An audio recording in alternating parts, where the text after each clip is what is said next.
commence, c'est bon? Oui. On va demander, parce que je peux lire ça. Puis... Oui, tant. C'est ça. Bonsoir, mesdames et messieurs. Je vous remercie d'être présents et je suis désolée qu'on accuse quelques minutes de retard. Cependant, comme on veut donner la chance au plus de monde possible de se joindre à nous, on a pensé laisser quelques minutes de latitude.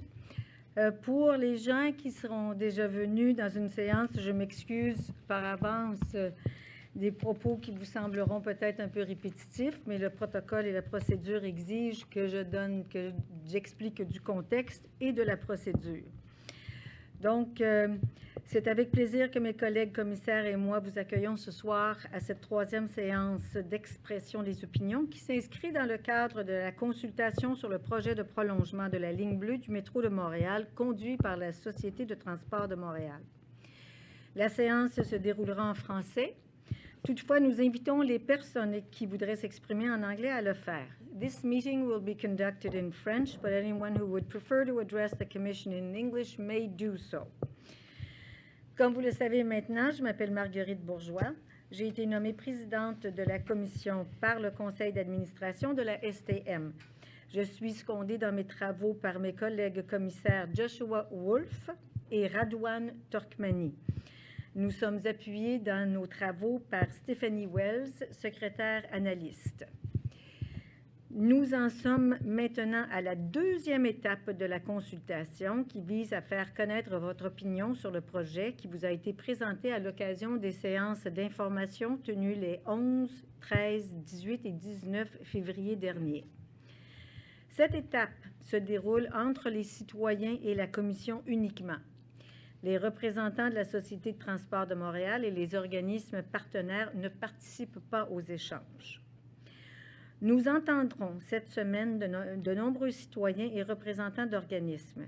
De plus, nous lirons attentivement vos réponses au questionnaire guidé qui est d'ailleurs toujours disponible sur le site web de la consultation, de même que la totalité des opinions écrites que nous recevrons par courriel. D'ailleurs, l'ensemble des opinions écrites seront éventuellement diffusées sur le site web de la consultation.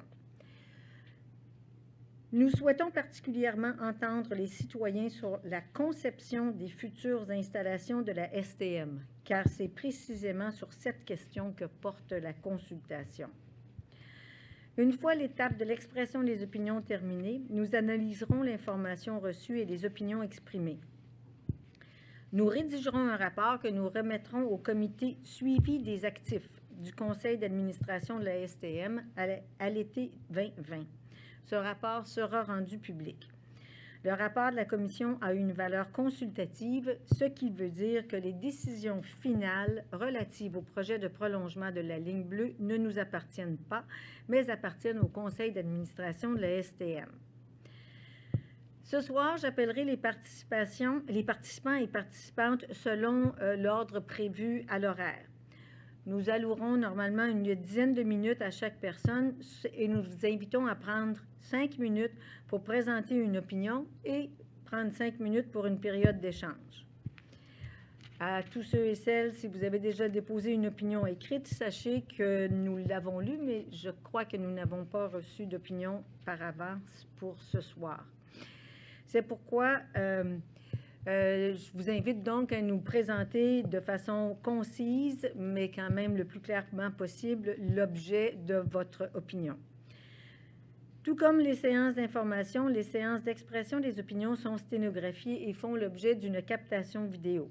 Les vidéos ainsi que la transcription des audiences feront partie du dossier de documentation de la consultation et seront déposées prochainement sur le site web de la STM. Si vous ne souhaitez pas être filmé, veuillez en aviser les personnes à la table d'accueil. L'ensemble de la documentation relative au projet demeure accessible sur le site de la consultation et d'autres documents seront également ajoutés, comme les transcriptions de la séance de ce soir et les opinions qui nous seront présentées dans les prochains jours. D'autres documents visant à répondre à des préoccupations et des questions soulevées lors des séances pourront également être déposés. La Commission tient à ce que le climat demeure serein et courtois les propos malveillants ou les interventions qui portent atteinte aux droits fondamentaux ou à la réputation d'autrui ne seront pas reçues. Finalement, tel que précisé dans la politique de consultation publique de la STM, si, pour une raison ou une autre, des inexactitudes se glissaient dans les propos qui seront tenus ce soir, les représentants de la STM pourraient utiliser leur droit de rectification, c'est-à-dire qu'ils pourront intervenir afin de rectifier, préciser ou corriger certains éléments factuels avancés durant la séance. Autrement dit, il s'agit de rétablir des faits et non pas d'émettre un commentaire ou un avis. Je leur accorderai la possibilité d'exercer ce droit à la fin de la séance seulement. Alors, je vous rappelle que la consultation se concentre sur la conception des futures installations de la STM, comme les stations de métro, les stations auxiliaires, les postes de district, terminus d'autobus, etc. Et j'invite maintenant notre premier intervenant, qui est M. Denis Deschênes. C'est moi. Veuillez vous avancer, s'il vous plaît. M. Deschênes, bienvenue. Merci à vous, Madame Bourgeois.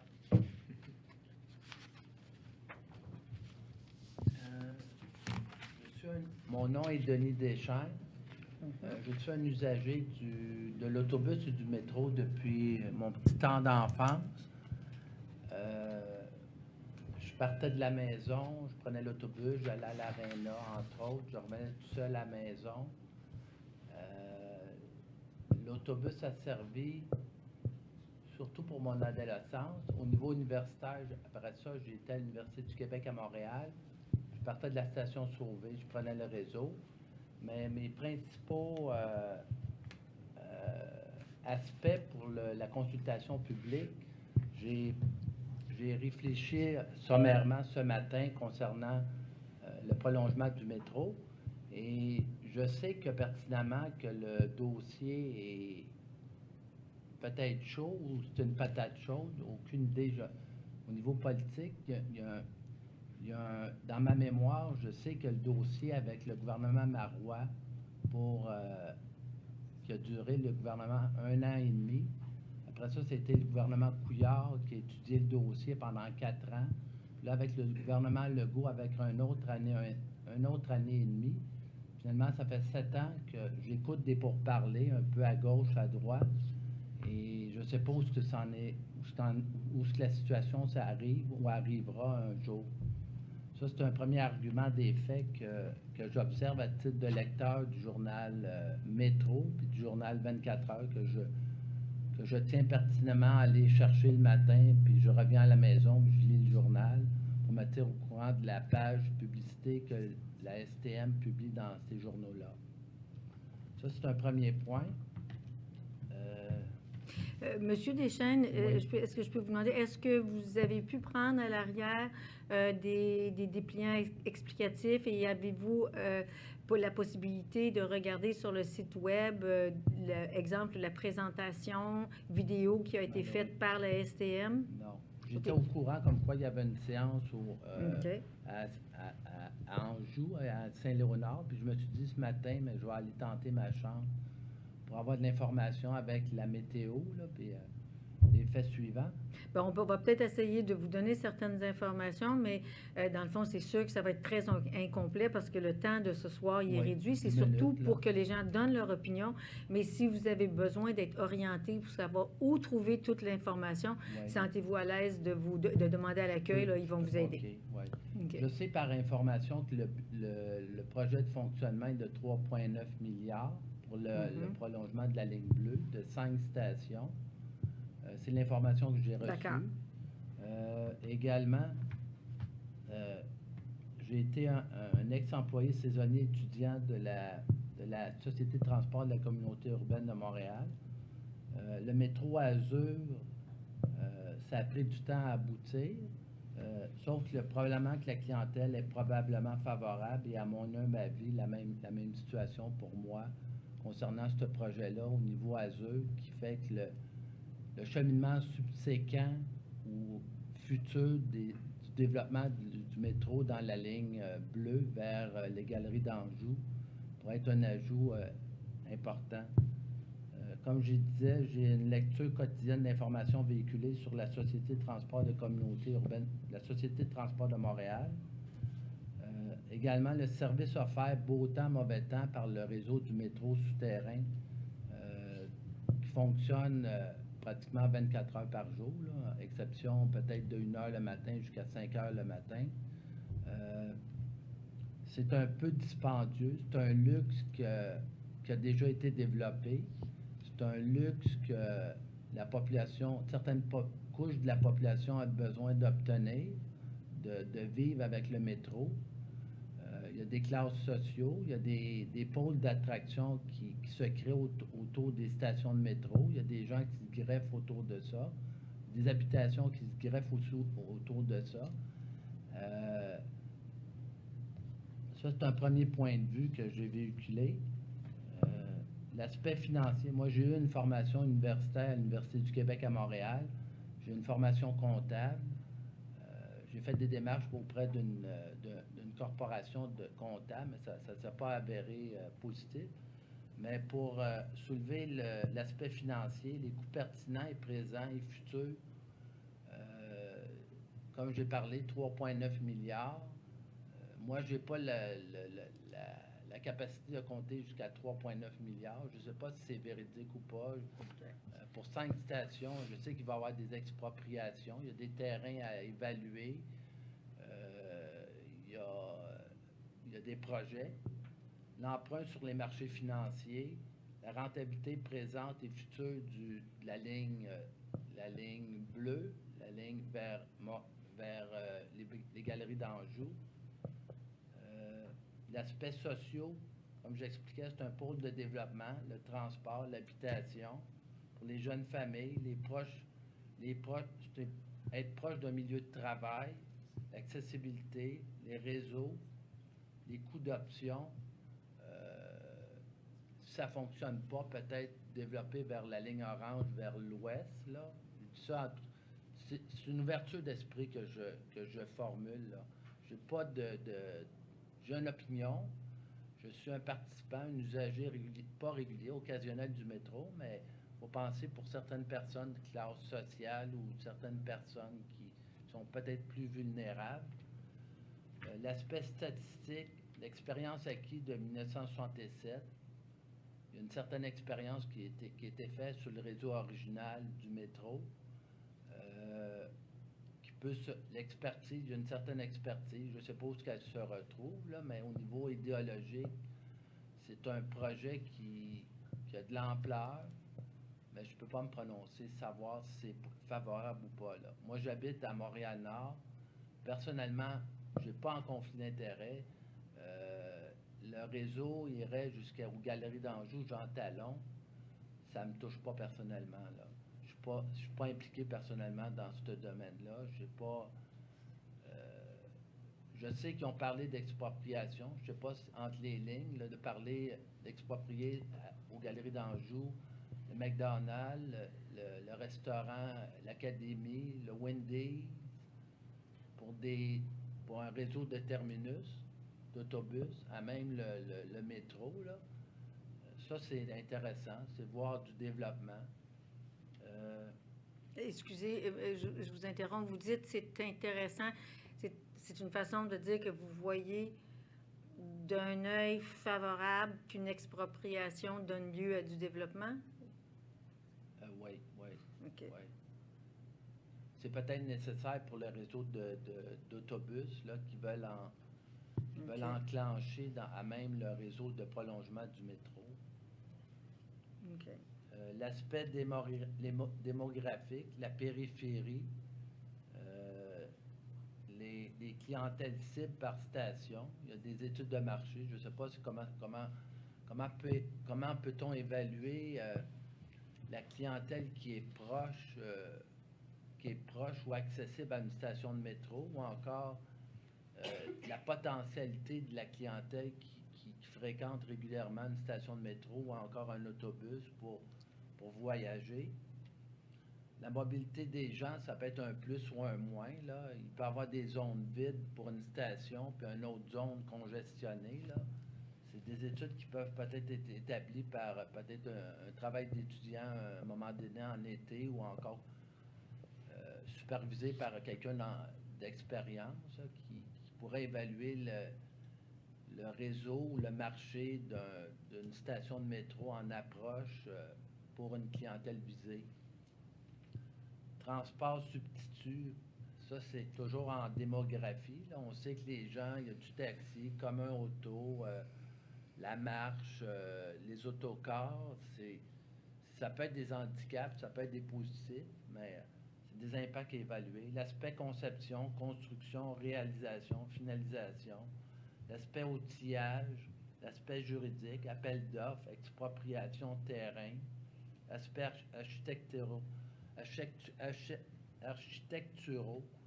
Ça, c'est des éléments que je n'ai pas eu le temps de compléter à même ma réflexion à matin, là, cet après-midi aussi. L'aspect ressources humaines, l'expertise de développer depuis 1967 un réseau de métro qui est rendu à 68 stations, qui va augmenter jusqu'à 73 stations. C'est des éléments. L'aspect technologique, est-ce que le réseau électrique est suffisant pour alimenter le réseau du métro? Je ne sais pas, c'est une problématique que je me pose, là, sans savoir la réponse exactement. L'aspect du réseau de surface avec le prolongement du métro vers Anjou, selon moi, il va y avoir des modifications sur le réseau de surface, des autobus, ou élimination de certains numérotages d'autobus ou d'emplois, peut-être remobiliser la ressource humaine vers un autre secteur, selon l'expérience. L'aspect environnemental, une bonne note versus l'automobiliste. Un autobus, c'est 50 autos de moins sur le réseau. Le réseau, c'est encore plus écologique et c'est plus démontrable que finalement, ça décongestionne certains réseaux routiers. Puis, j'ai un volet vert. J'ai une bicyclette l'été, je me prenais en bicyclette, j'ai pas de voiture. Mais excusez-moi, monsieur, Oui. parce que on voit le temps filer, parce que vous énoncez beaucoup de volets. Votre réflexion, comme vous dites, a porté sur les ressources humaines, la technologie, les aspects, les appels d'offres, l'architecture. Mais par rapport à tous ces volets-là, excusez-moi, est-ce que vous avez soit des opinions ou des suggestions, quelque chose de précis à formuler, des conseils à donner à la STM? Est-ce que vous comptez peut-être bonifier votre document avec des J'ai l'intention de vous laisser les documents que j'ai préparés. J'ai 4 pages, j'ai signé chacune des pages. Personnellement, sur le réseau de la ligne bleue, à partir de Jean Talon vers Saint-Michel, je sais que j'ai l'habitude de marcher, j'ai pas de voiture, je prends des marches. Je sais pas, 1 kilomètre, c'est 1 kilomètre à peu près par station. Je dis ça à peu près de mon œil, là.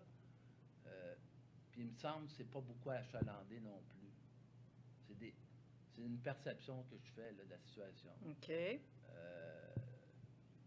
Emmener le réseau de métro vers les galeries d'Anjou, c'est un pôle d'attraction. Il y a des grappes industrielles qui se créent autour du métro, des emplois, des touristes, des magasineux, des magasineuses. C'est un développement qui s'est fait à Montréal avec le Jean Drapeau-Lemaire. Et la continuité, je ne sais pas. Il me semble que c'est pas clair dans mon esprit. Okay. Avec les gouvernements gouvernement marois qui ont utilisé le dossier, il y a peut-être des ajouts qui se font, mais je me dis, la direction de la STM, je n'entends pas parler non plus. OK, vous avez dit que vous aviez 4 pages. Je pense pour le bénéfice des gens qui sont ici, on va vous laisser terminer la lecture de vos 4 pages. Et je pense que ça va aussi constituer pour nous un bon inventaire de têtes de chapitre à creuser et puis aller voir si les gens ont des opinions précises par rapport à ces sujets-là, puis à les différents éléments que vous soulevez. Mon Alors, si vous dernier voulez point, continuer, oui. excusez-moi, Madame Bourgeois, mon dernier point, c'est l'aspect comptable. Mhm. Au niveau état financier, comptabilisation au jour le jour, production de rapports, coût-avantage et coût-bénéfice. Coût-avantage avec les inconvénients, coût-bénéfice avec les avantages, les inconvénients, rattachés avec des coûts. Ça, Mhm. c'est une grande marée que je lance, là, mais j'ai un aspect comptable. Je fais ma comptabilité chez moi depuis le 2006. Toutes les transactions que je fais avec des partenaires, par exemple mon épicerie, je fais ma comptabilité, là, c'est en tout cas. Mhm. J'ai un aspect comptable, mais quand tu arrives à une grande organisation, c'est un peu difficile, là. J'émets une opinion, j'émets un avis par mes 4 pages, et ça peut se terminer comme ça, comme ceci.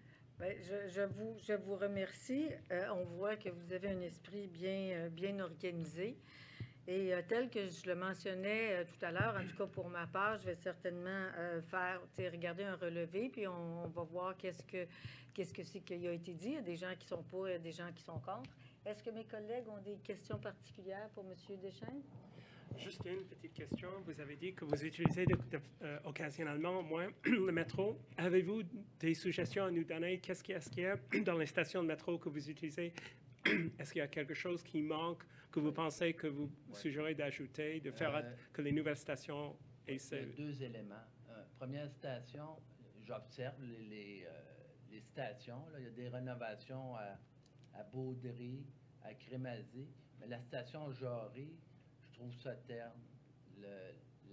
Sur le quai, une fois rendu sur le quai, le revêtement, à Berry-UQAM, ça a été changé. Alors, vous voulez quelque chose de plus coloré? Oui, il me semble que c'est sombre, c'est sobre. C'est sobre, là, mais c'est pas gai, là. Ça n'invite pas peut-être la clientèle quotidiennement, au jour le jour, à aller voir la station. Puis quand on compare, on se console, là. Il y a des autres stations qui sont plus claires. Et le deuxième point, les améliorations que je pourrais apporter, ça serait la formulation de mon communiqué là, avec les 4 pages. J'avais un autre élément, mais je l'ai oublié là, entre-temps. Là. Il y a un sondage en ligne. Si vous voulez, s'il y a d'autres choses, vous pouvez répondre au sondage sur le site STM. Je sais que c'est très, très convivial. Il y a beaucoup d'informations. Des fois, moi, je fonctionne avec le journal Métro, le journal 24 heures plutôt. Et je regarde quotidiennement l'information qui est véhiculée. Et ça me permet d'être au courant de l'actualité montréalaise, québécoise et canadienne, puis étrangère aussi, là. Si vous avez des suggestions à formuler, il y a un processus formel, si on veut, sur le site web, mais vous pouvez aussi très simplement envoyer un petit courriel, et puis ça va se rendre, puis on va lire vos opinions. J'avais une question qui est similaire à mon collègue, c'était plus sur vous dites que vous êtes un usager depuis l'enfance, que vous connaissez bien les installations de la STM, et quels sont les éléments qui favorisent le bien-être dans votre usage au quotidien, que vous aimeriez revoir, bonifier ou conserver pour les prochaines stations. Puis si vous avez aussi une vision par rapport à l'architecture, vous avez l'air de bien connaître les stations, votre vision sur l'importance du patrimoine, toutes ces choses-là, si vous avez des suggestions.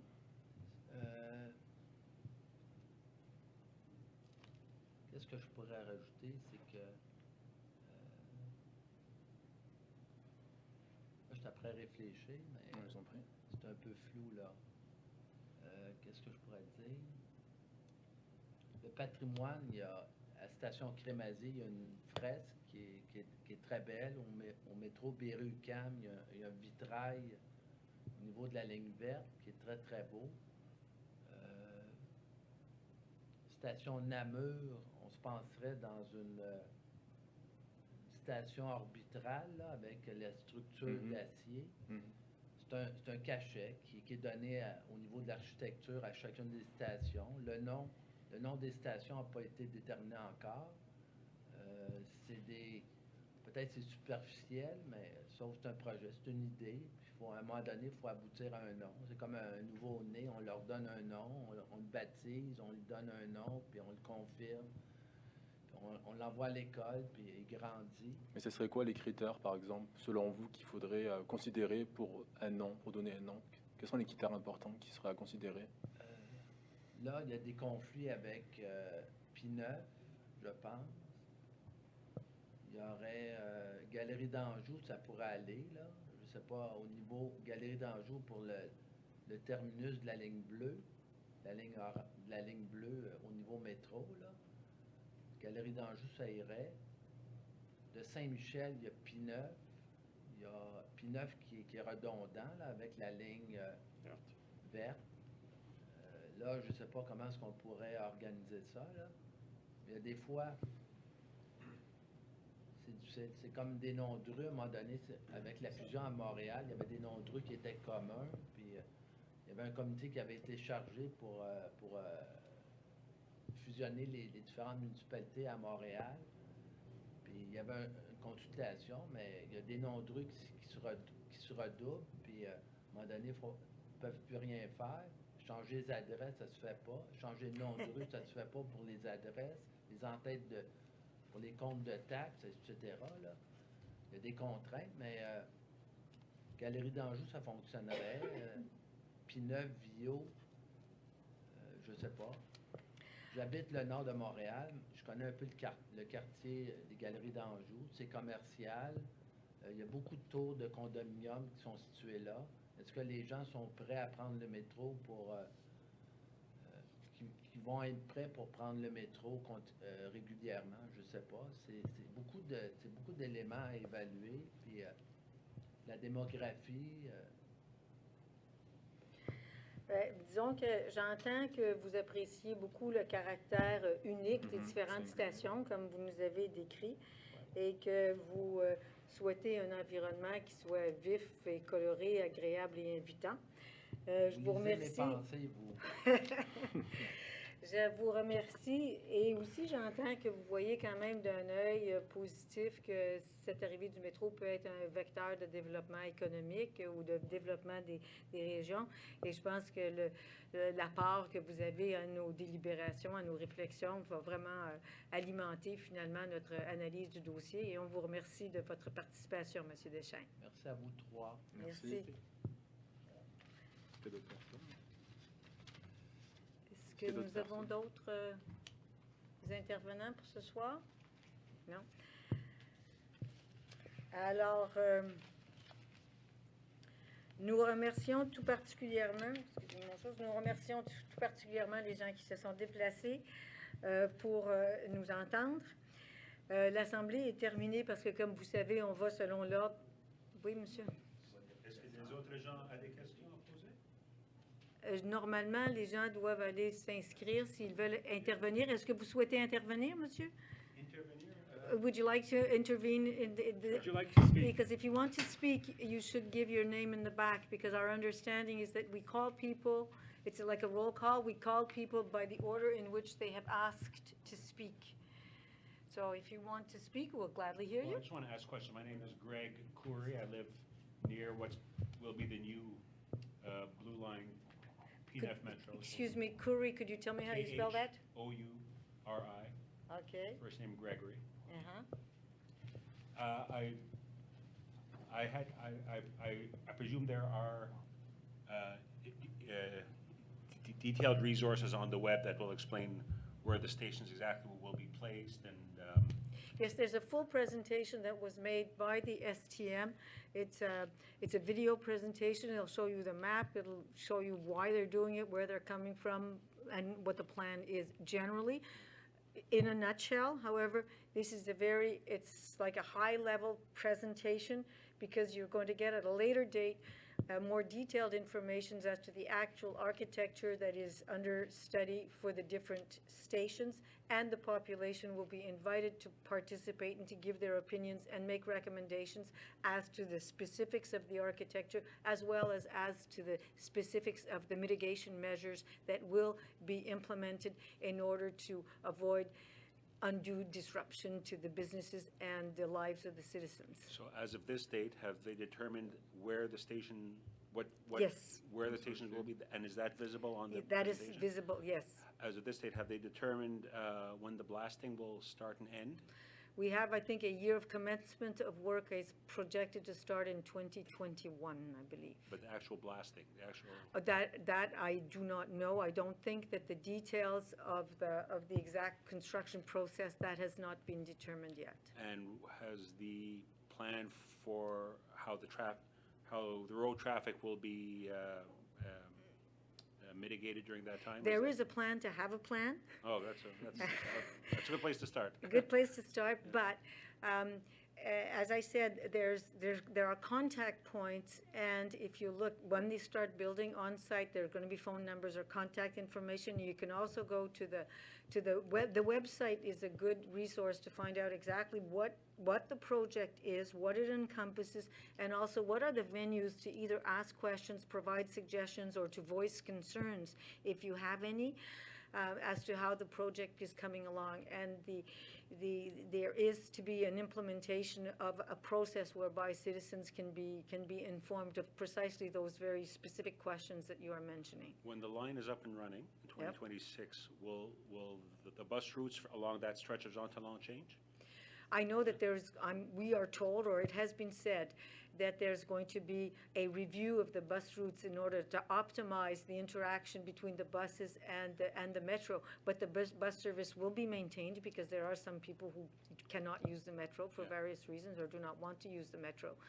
And the service will be theoretically at least the same, or preferably enhanced for the people in the area. And I presume that all the new stations will be 100% accessible for all mobility That has been challenged voiced as being one of the top priorities of the STM. people. Okay, thank you.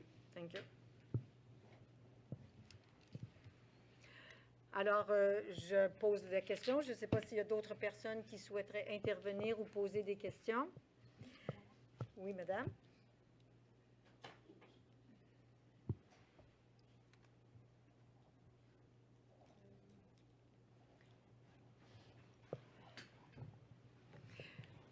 Pour les fins de la sténographie, je vais vous demander de vous identifier, s'il vous plaît, parce que je ne suis pas sûre que vous vous êtes inscrite à l'entrée. Oui, on me l'a demandé, alors OK. je l'ai fait, mais je vais quand même identifier. Diane Sénécal. Oui, madame Sénécal, bonsoir. Bonsoir. J'ai intervenu à la première soirée d'information, et là, avec la chance que j'ai d'avoir pu entendre ce que les gens ont dit durant cette période-là, j'en viens avec quelques réflexions. La première, c'est que d'une part, je trouve ça extrêmement important qu'on ait eu les échos. On voit les considérations, et on voit comme la STM est intéressée à connaître les gens autour et les gens concernés. Moi,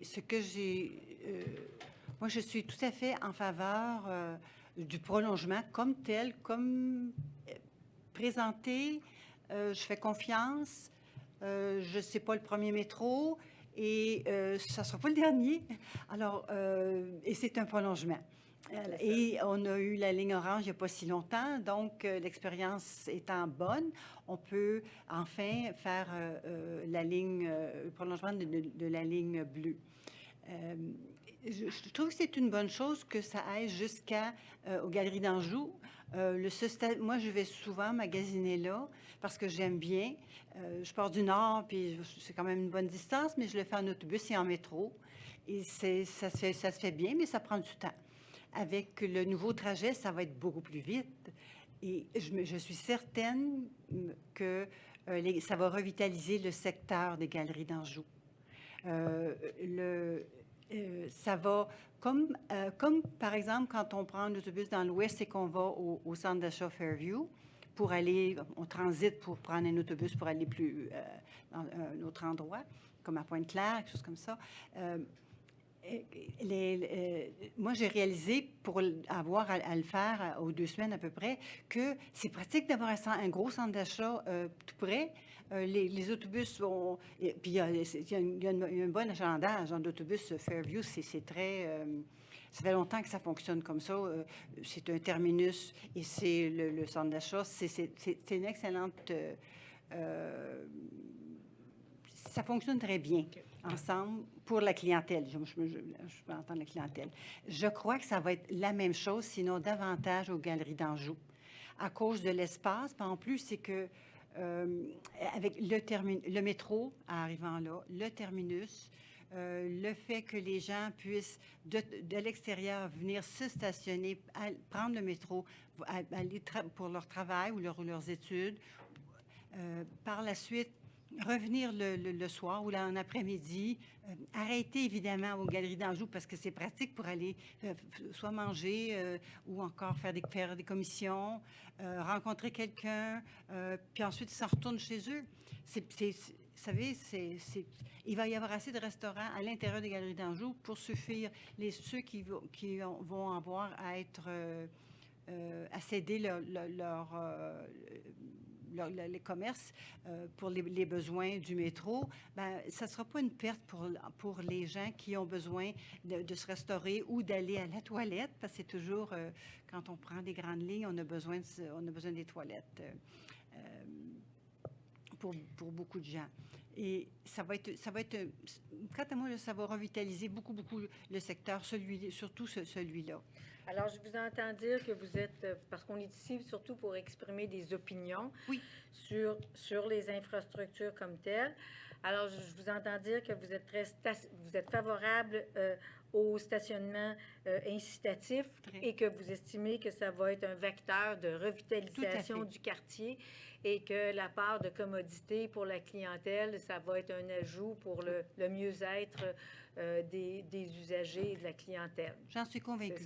Bien, je vous remercie. Est-ce que vous y avez un autre élément? Oui, j'aimerais revenir sur quelque chose que quelqu'un a dit le cycliste qui a parlé, disant que lui qui faisait du cyclisme à l'année longue, et il a parlé d'un endroit couvert pour les bicyclettes mettons pendant l'hiver, là, peut-être l'automne aussi. Ça existe déjà. Je communiquais avec la STM ces jours-ci et je savais qu'il y en avait un à Lionel-Groux qui est couvert, on m'a dit cette semaine qu'il était cadenassé. Les personnes qui ont leur bicyclette ont la clé et ça fonctionne très bien. Alors, s'il y en a un là, il peut en avoir comme nos abribus. Vous savez, je pense que c'est important que les gens manifestent. Ça va être un élément pour la jeunesse, ça, beaucoup pour la jeunesse, parce qu'il y en a beaucoup qui commencent ils vont aux études où ils utilisent les bicyclettes et puis ils n'osent pas trop parce que justement, on veut pas revenir le soir avec la bicyclette qui est pas là, ou on veut pas revenir le soir puis il n'y a plus, puis là, c'est tout mouillé, puis comment est-ce qu'on fait pour... Bon, avec cette sécurité que ça donne, puis c'est très simple comme moyen. C'est facile. Dans plusieurs stations de métro, maintenant, on a des endroits pour des petits marchés. C'est une grande boîte, vous savez. C'est un grand carton, une grande boîte. Alors, c'est facile d'avoir d'autres types d'installations qui puissent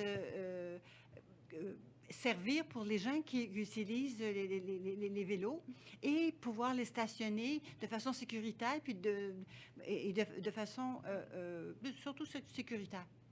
C'est quelque chose, moi, que je vois beaucoup plus à pousser.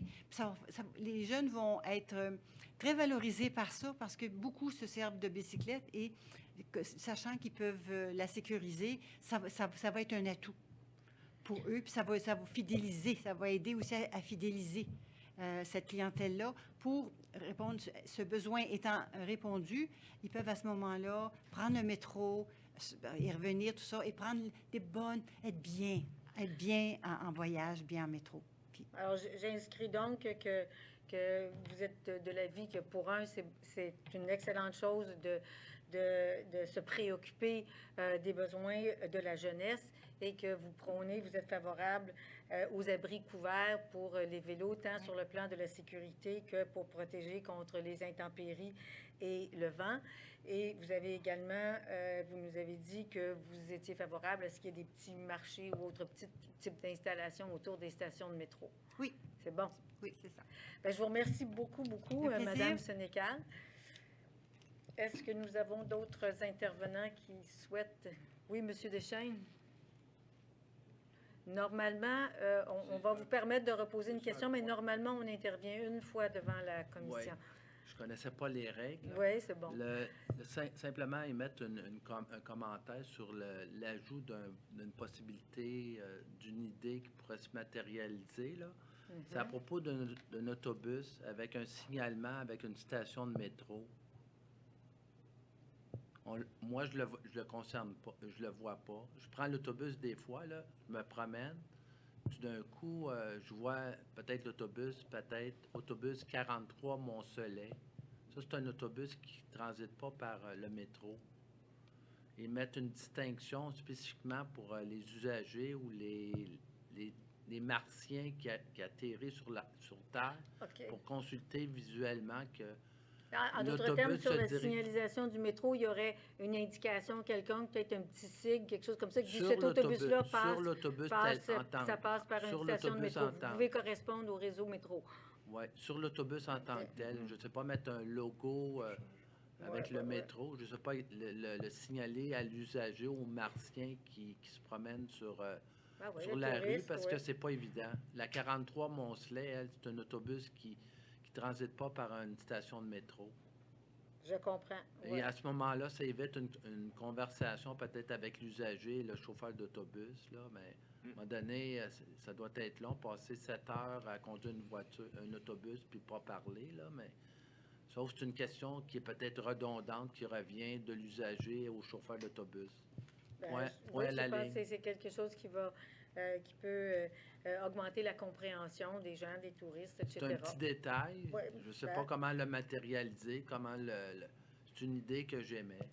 Les gens de la STM, éventuellement, ont des experts en signalisation, mais de faire connaître l'information que tel véhicule se rend jusqu'à une station de métro, ça peut être précieux. Merci, Mme Bourgeois. Alors, je vous remercie beaucoup.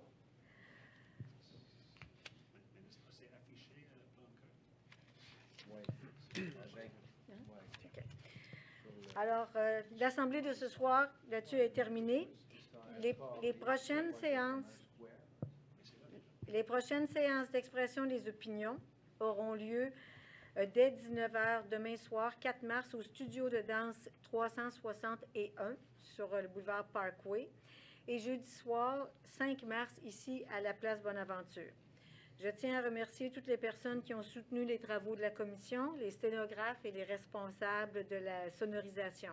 Je remercie également les représentants de la STM, les représentants du projet, du petit projet de prolongement de la ligne bleue de la STM et tous leurs partenaires présents dans la salle. Enfin, mes collègues et moi, vous exprimons toute notre gratitude à vous, les citoyens et représentants d'organismes qui êtes venus ici ce soir présenter votre opinion. Nous avons apprécié la qualité de vos présentations et la courtoisie de nos échanges. Sincèrement, merci. Nous tenons aussi à remercier tous ceux et celles qui se sont déplacés pour assister à la séance. Comme je le disais au tout début, à la suite de la dernière séance d'expression des opinions qui aura lieu le 5 mars, nous débuterons l'analyse de la documentation, des informations et des opinions qui nous auront été communiquées. Après coup, nous déposerons le rapport que nous présenterons à la STM à l'été 2020. Il est à noter, encore une fois, que l'ensemble de la documentation relative au projet et à la consultation demeure accessible en tout temps sur le site web de la STM. Et sur ce, voici ce qui met fin à la séance de ce soir. Encore une fois, merci, bonne fin de soirée, bon retour à la maison.